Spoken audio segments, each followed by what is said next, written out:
7 children, 5 different mothers, a marriage that quietly fell apart in his final months, and a fortune built from nothing that nobody can agree on the size of. That is the story circulating right now about Fantan Mojah, the reggae voice behind Hail the King and Stronger, a man who spent 2 decades singing about faith, discipline, and Rastafari, while keeping almost every detail of his personal life locked behind a closed door. He died on July 14, 2026, at 49 years old, and in the weeks since, his name has been trending for a reason that has nothing to do with his music. It is about his family, about who he left behind, what he left them, and why so much of it still does not add up. Stay with this one, because by the end you are going to understand exactly why a man this private became the center of one of the most talked about family mysteries in reggae right now. And you are going to have to decide for yourself what you actually believe. Before we get into the rumors, we need to get into the man, because you cannot understand the chaos around his family without understanding how hard he fought to keep that family out of the spotlight in the first place. Fantan Mojah was born Owen Lennox Moncrieffe on August 5, 1976, in White Hill, a rural district in St. Elizabeth Parish, an area Jamaicans call the island's breadbasket. This was not a boy born into music industry connections or generational money. He grew up in the kind of countryside poverty that either breaks a person or forges them, and by the time he was 10 years old, he was already performing at local talent competitions, chasing something bigger than White Hill could offer him.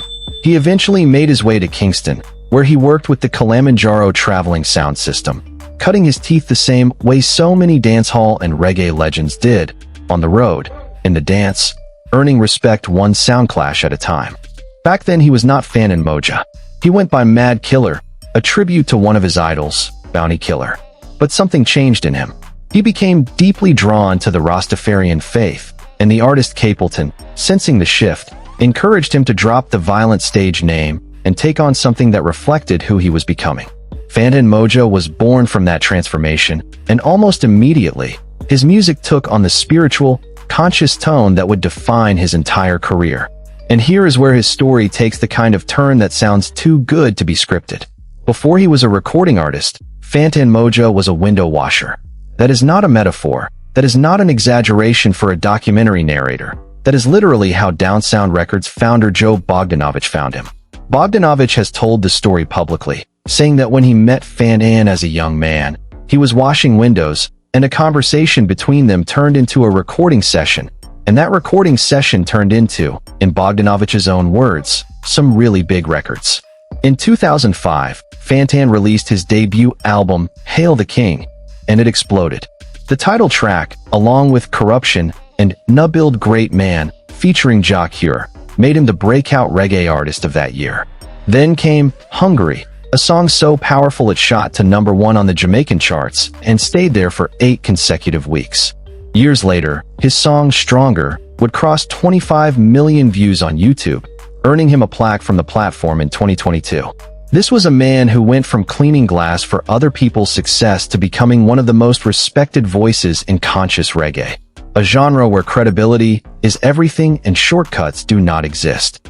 But here is what almost nobody outside his inner circle knew while all of that was happening. While Fantan Mojah was building an international career, touring Europe, headlining festivals, becoming a fixture in the reggae world alongside names like Capleton and Jah Cure, he was quietly building a family life that he protected with an almost obsessive level of privacy.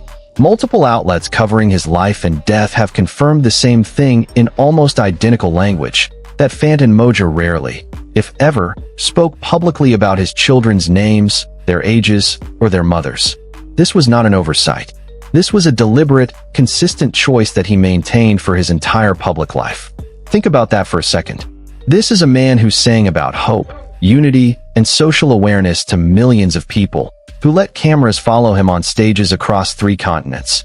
And yet when it came to the people he presumably loved most, he built a wall so effective that even after his death, journalists scrambling to write his obituary could only say he was believed to be a father, without being able to confirm basic details. So how did the number 7 even enter the conversation? This is where things get murky, and where you have to start separating verified reporting from social media speculation, because right now those two things are getting blended together at a dangerous speed. The most credible reporting on Fantan Mojah's passing, from outlets like Dancehall Mag and the Jamaica Observer, states clearly that he is survived by at least 5 children. Notice that phrase, at least. That is a journalist's way of saying we know the floor, but we do not know the ceiling. It is not a confirmed, closed number.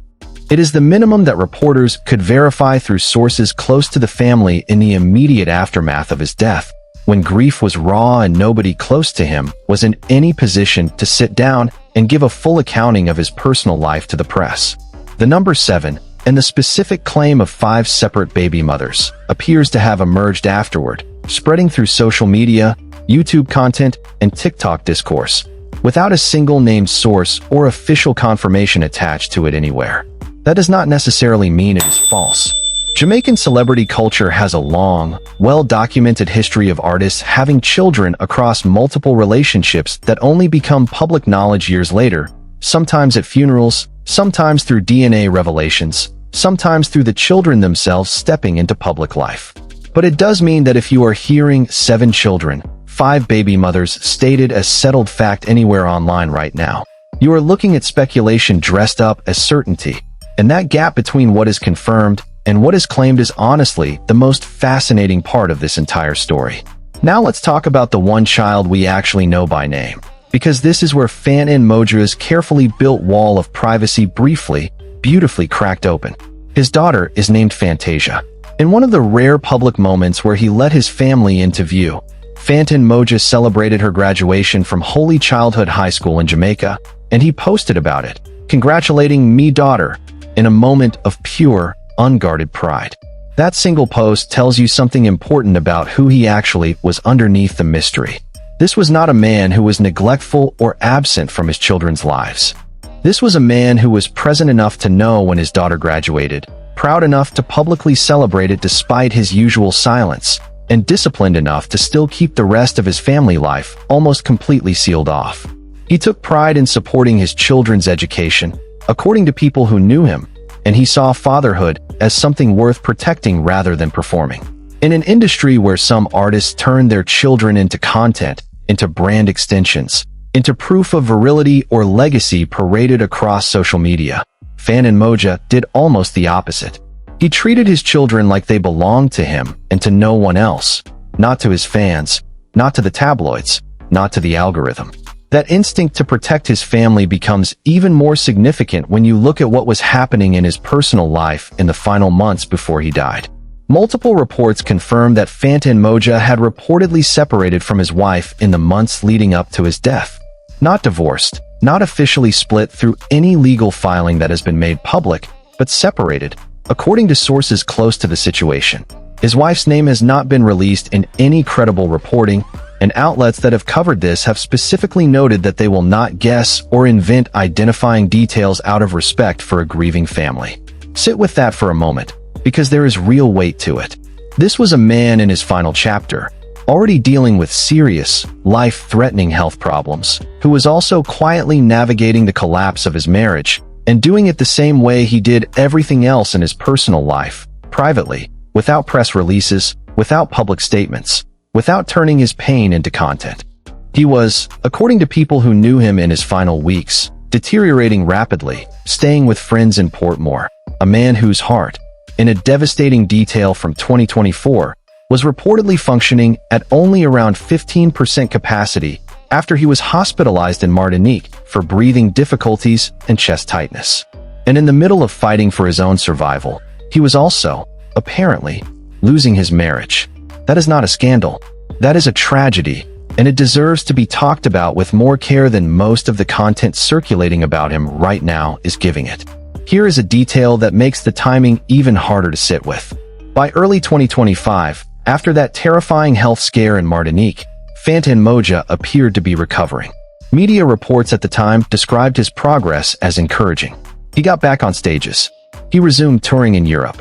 He was, according to reports, preparing to perform at the Reggae Jam Festival in Germany, and his Schengen visa for that engagement had reportedly just been approved.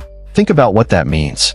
This was a man who fought his way back from a heart functioning at 15%, who rebuilt enough strength to plan an international tour, who was, by every indication, looking forward, not backward. And then, in the days before his death, something shifted. He couldn't exert himself the way he had been. He was staying with friends rather than at home. He was deteriorating fast. And on July 14, 2026, the reggae world lost him. Fellow artists like UB40's Ollie Campbell publicly mourned him, calling him an incredible artist and a pillar within the reggae community. His death was not the ending anyone expected for a man who had just fought his way back from the edge once already. There is one more piece of this puzzle that adds another layer of emotional weight, and that is his mother, Fantan Moncrieffe. She passed away in August 2021 after a long illness, and Fantan Mojah spoke about her death as one of the most painful losses of his life. He directly connected his grief over losing her to his song, Mama Hungry, describing her as one of the most important people who ever shaped him. This is a man who, in the span of about 5 years, lost his mother to a long illness, nearly lost his own life to heart failure, fought his way back to the stage, watched his marriage quietly fall apart, and then died himself, all while managing, somehow, to keep almost every one of these personal battles out of the public eye until it was simply no longer possible to hide them. When you line those events up next to each other, the picture that emerges is not really about scandal or hidden children at all. It is about a man carrying an enormous amount of private pain behind a public image built on messages of hope, resilience, and faith, and doing it almost entirely alone, by choice. So where does that leave the property question, the legacy question, the money question that everyone wants answered right now? Here is the honest truth, and it is not the dramatic answer people scrolling for gossip want to hear. There is no verified, official net worth figure for Fantan Mojah available from any credible source. He earned a living the way most working reggae artists do, through record sales, through 2 decades of touring across Europe, through festival appearances, through his catalog continuing to generate streams and views, including that 25 million view milestone on Stronger. But no financial institution, no court filing, no official estate document has been made public that details specific properties, specific asset values, or how anything might be divided among however many children he actually had. Every claim about his properties that you see attached to viral thumbnails right now is, at this point, speculation. That does not mean nothing will come out. Estates of public figures, especially ones with children from multiple relationships and no clear public will, often become messier and more revealing months or even years after the funeral, not days after it. If there is a real legal or financial story here, it has almost certainly not been told yet, and probably will not be told for a while. What we are left with, then, is a portrait of a complicated, private, deeply human man. A window washer who became a reggae king. A Rastafarian whose faith shaped every lyric he wrote about corruption, unity, and hope. A father who celebrated his daughter's graduation with real, visible pride, while keeping the rest of his children shielded from a public that, as we are seeing right now, does not always know how to handle uncertainty with grace. A husband whose marriage was quietly ending as his body was quietly failing. A son who never fully recovered from losing his mother. And now, a legacy that is being fought over in comment sections and video titles by people who, in most cases, never met him, arguing over numbers that no verified source has actually confirmed. Maybe that tension is the real story here. Not 7 children or 5 baby mothers as settled fact, but the uncomfortable space between a man's right to privacy and a public's hunger for certainty, played out in real time, on a man who is no longer here to correct the record himself. So here is what I want to know from you, and I want you to actually put it in the comments, because this conversation genuinely splits people every time it comes up. Do you think Fantan Mojah's decision to keep his children almost completely out of public life for 2 full decades was an act of real protection and love? The mark of a father who understood exactly what fame does to a child who never asked for it? Or do you think that level of secrecy, especially with reportedly 5 or more children from different relationships, was ultimately unfair to those kids, who now have to watch strangers online debate their own existence instead of hearing the truth from official, respectful sources? And on the wife question, do you think a public separation announcement would have actually protected his privacy better than silence did, given what we are all watching happen to his image right now? Drop your honest take below. Tell me which side of this you land on. And if you think there is more to this story that deserves a proper follow-up video once real, confirmed details finally come out, hit subscribe so you do not miss it when they do.